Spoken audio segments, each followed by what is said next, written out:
Past by Karim Latif. The future of inventions. In the future, we will have flying cars. And the biggest sign of this is that flying cars are already under development by several companies, one of which is Terrafugia, and the model is called TFX. It's an autonomous flying car, okay, and it can seat up to 4 passengers, and it uses an engine for driving and 2 electric motors for propulsion in the air. Carbon nanotubes. Those nanotubes already exist, but they will be put to further innovation. These nanotubes are very small tubes with the diameter of a nanometer, and they are made of carbon. They're mostly used in space shuttles and equipments related to space travel because it absorbs most of the light and it improves or makes the readings of the sensors more sharp or sharper. The technology of the future. In the future, transportation will be even easier than it is now, although now it's the quickest, cheapest, and safest it has ever been. And most of the improvements will be like the flying cars, which we showed before, and later we'll have jetpacks and so on. But the biggest improvement in the transportation will be teleportation. Teleportation will be the fastest, most comfortable, and most convenient means of transportation that will ever exist. You basically snap your finger and you appear somewhere else. Chip. By 2050, nanobots will plug our brains straight into the cloud. It will give us full immersion virtual reality. What this means is, in the future, we will have chips in our brains that will allow us to browse the cloud without needing to have a gadget, which could be a smartphone, a laptop, or a tablet, whatever. We will not need this stuff in the future. Okay? And we will be even able to make calls, basically do everything we want. We could take shots with our eyes, and to save them in the chip, all that will be possible with brain chips, which are expected to be available by 2050. And some pictures. The future of diseases. There are health complications that are not related to infections, like rheumatoid arthritis, diabetes, cardiovascular diseases, and others. Okay? These occur due to lack of physical activity, increase in stress levels, and unhealthy diets, which are skyrocketing today, because most of the time we don't do anything. We don't do any kind of physical activity. We just sit at home. Whenever we go out of the home, we just move our hands and our legs just to drive. We just don't do any kind of physical activities. Increasing in stress levels. Nowadays, it's becoming all the more stressful to make money and to be able to live. So that also increases the risks of developing these diseases. And unhealthy diets. Unhealthy diets are the biggest problem nowadays because lots of restaurants like McDonald's and all of these fast food restaurants, okay, they are providing you with unhealthy food which is not good for you, and it increases the risk of any individual developing these diseases. Okay?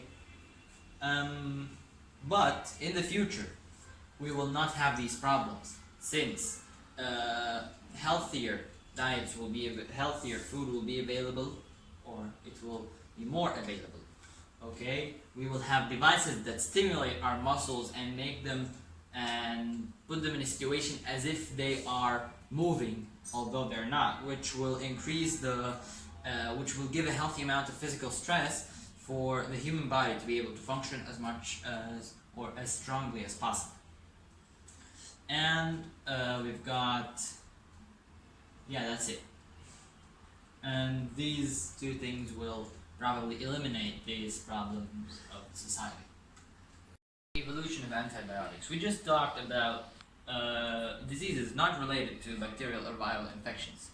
Okay, but now we're gonna talk about viral and bacterial infections mostly, and antibiotics. Ever since penicillin was invented, the world was never the same. We had a weapon to fight one of the sole reasons of death on Earth. But with time, as the scientists realized, penicillin was getting less effective and newer antibiotics were effective on a smaller spectrum of bacteria. This might seem like an insolvable problem since we're discovering basically everything. So the more we discover, the less there is to discover, so we will just run out of antibiotics. But there is a very big evolution in this field, which is the scientists discovered recently that there is a form of virus that does not attack human body cells but only attacks bacteria, and this could be a very good weapon to fight bacteria. Vaccines. Today, vaccines are what we use to protect our bodies or to prepare our bodies against viral infection. They are basically weakened viruses that enter the body and make it ready to fight a stronger invasion. But there are several types.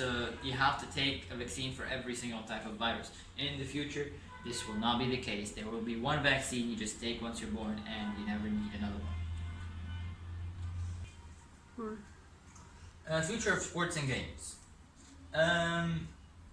Gaming is now as advanced as it has ever been.